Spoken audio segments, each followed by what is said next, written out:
حسبي ربي جل الله ما في قلبي غير الله نور محمد صلى الله لا إله إلا الله سے علماء کرام نے بڑی تفصیل سے بحث فرمائی ہے. میں نے بھی اس سلسلے میں جو مطالعہ کیا ہے وہ آپ کی خدمت میں پیش کروں کہ 14ویں صدی تک مجدد کی فہرست بنائی گئی ہے. میں نے جیسا کہ پہلے عرض کیا کہ مجدد ہونے کے لیے ضروری نہیں ہے کہ وہ کسی صدی میں ایک فرد ہی مجدد ہو. کئی افراد مجدد ہو سکتے ہیں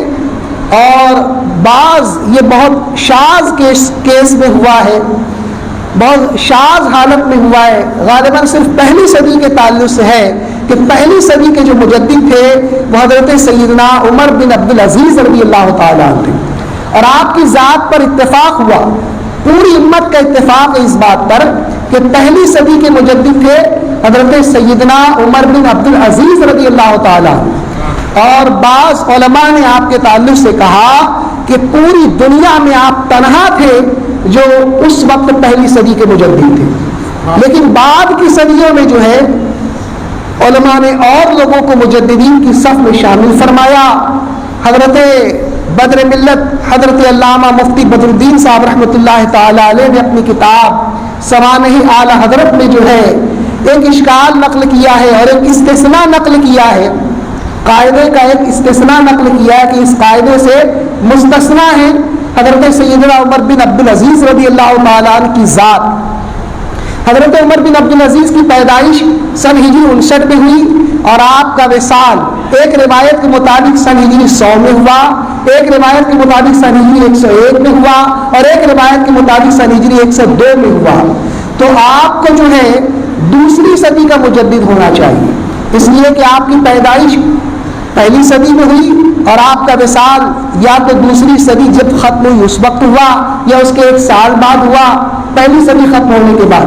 اور اس کے 1 سال بعد یا 2 سال کے بعد ہوا. تو ہونا یہ چاہیے کہ آپ کو دوسری صدی کا مجدد قرار دیا جائے, لیکن پوری امت نے متفقہ طور پر آپ کو جو ہے پہلی صدی کا مجدد قرار دیا ہے. تو اس اصول کی بنیاد پر, علماء کے اجماع کی بنیاد پر, علماء کے اتفاق کی بنیاد پر حضرت سیدنا عمر بن عبدالعزیز رضی اللہ تعالیٰ عنہ کو جو ہے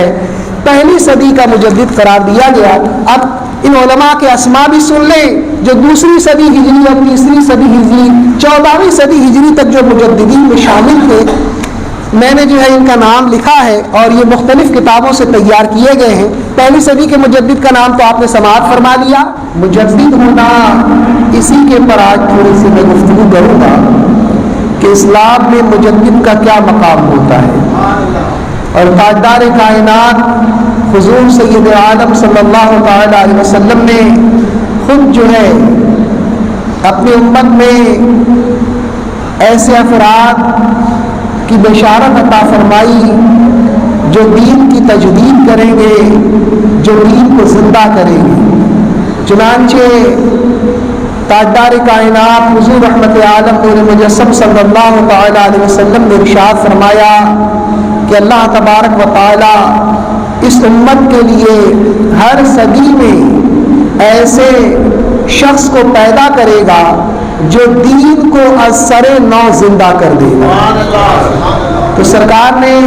اس حدیث مبارکہ میں ارشاد فرمایا کہ ہر 100 سال میں اللہ تبارک و تعالی اس امت میں ایسے فرد کو یا ایسے افراد کو پیدا فرمائے گا جن کے ذریعے اللہ تبارک و تعالی دین کو از سر نو زندہ فرما دے گا. یعنی دین کے اندر جو کمزوری پیدا ہو چکی ہوگی, لوگوں کے اندر جو کمزوری پیدا ہو چکی ہوگی, چاہے وہ عقائد کے لحاظ سے ہو چاہے وہ اعمال کے لحاظ سے ہو, مجدد جو ہے ان ساری کمزوریوں اور ان ساری خرابیوں کے خلاف جو ہے جہاد کرے گا اور اللہ تبارک و تعالیٰ اسے کامیابی بھی عطا فرمائے گا, وہ دین کو دوبارہ زندہ کر دے گا. تو ایسا خوش نصیب انسان مجدد کہلاتا ہے جو 100 سال میں پیدا ہوتا ہے, ہر صدی میں پیدا ہوتا ہے, اور وہ ایک بھی ہو سکتا ہے اور ایک سے زیادہ بھی ہو سکتا ہے, ایک سے زیادہ افراد بھی ہو سکتے ہیں وہ.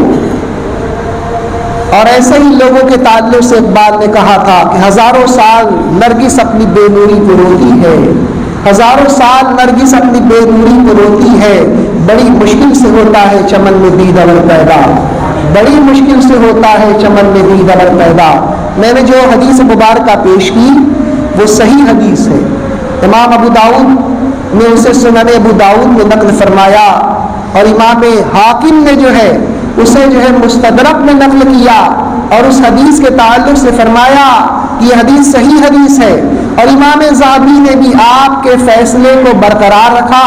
کہ یہ حدیث واقعتاً صحیح ہے۔ اور اسی طرح سے امام بہقی نے نقل فرمایا،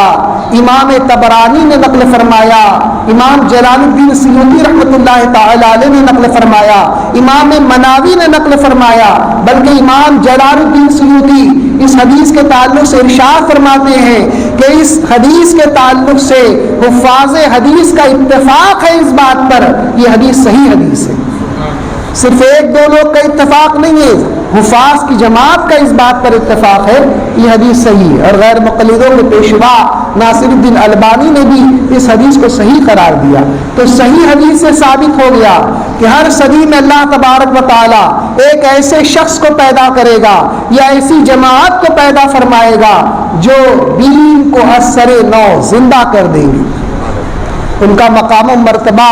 روحانیت کی دنیا میں کیا ہے؟ ایک مجدد کی زبانی سنیے، حضرت امام مجدد الفسانی رضی اللہ تعالی عنہ اپنے مکتوبات کی جلد 2 میں فرماتے ہیں کہ مجدد وہ شخص ہوتا ہے، غور سے سنیں، فرماتے کہ مجدد وہ شخص ہوتا ہے کہ اس زمانے میں امتوں کو جو بھی فیوز ملتے ہیں سب اسی کے ذات سے ملتے ہیں۔ فرماتے فیض نہیں، فیوز، اور امت بھی امتوں کا لفظ استعمال فرما رہے ہیں کہ اس زمانے میں امتوں کو جو فیوز ملتے ہیں سب اسی کی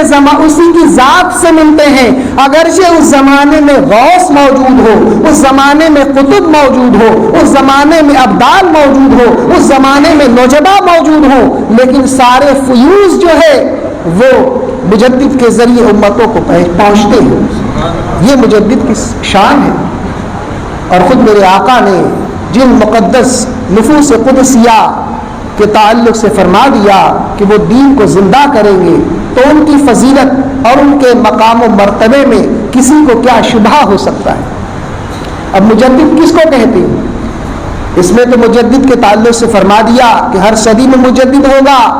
لیکن مجدد ہونے کے لیے شرائط کیا ہیں؟ مجدد کے اوصاف کیا ہوں گے؟ ان کے تعلق سے بھی علماء نے تفصیل کے ساتھ گفتگو فرمائی ہے۔ فرمایا کہ جو مجدد ہوگا اس کے لیے مجتہد ہونا ضروری نہیں ہے، اہل بیت میں سے ہونا ضروری نہیں ہے، مخصوص خصوصیات کا حامل ہونا ضروری نہیں ہے، اتنا ضرور ہے کہ وہ سنی صحیح عقیدہ ہوگا، اپنے زمانے کا بہت بڑا عالم ہوگا اور جامع علوم و فنون ہوگا، وہ بدعتوں کا خاتمہ کرے گا اور اہل سنت والجماعت کے جو افراد ہیں ان کو تقویت پہنچائے گا، اور وہ تہمت سے بری ہوگا، اپنے زمانے میں مشارعون الیہ ہوگا، یعنی لوگ مختلف علوم و فنون میں اس کی طرف اشارہ کریں گے۔ اور سب سے بڑی شرط جو ہے مجدد ہونے کے لیے یہ بیان کی گئی، یہ بڑی اہم شرط ہے، اسی کی بنیاد پر بہت سارے افراد جو اپنے زمانے میں بڑی دینی خدمات انہوں نے انجام دی لیکن اس کے باوجود ان کا شمار مجددین میں نہیں ہوتا، تو اس اصول کی بنیاد پر ان کا شمار مجددین میں نہیں ہوتا۔ وہ اصول یہ ہے کہ وہ گزشتہ صدی کے اخیر میں مشہور و معروف ہو اور آنے والی صدی کے اول میں وہ مشہور و معروف ہو، زندہ ہو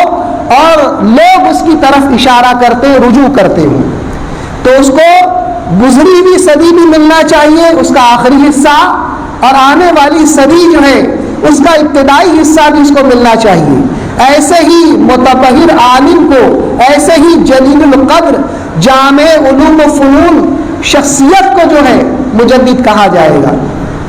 تو اس پیمانے کی وجہ سے، اس اصول کی وجہ سے حضرت شاہ ولی اللہ ہماری آپ کو کیسی لگی کمنٹ باکس میں آپ ضرور ہمیں اپنے کمنٹ سے نوازیں۔ مثبت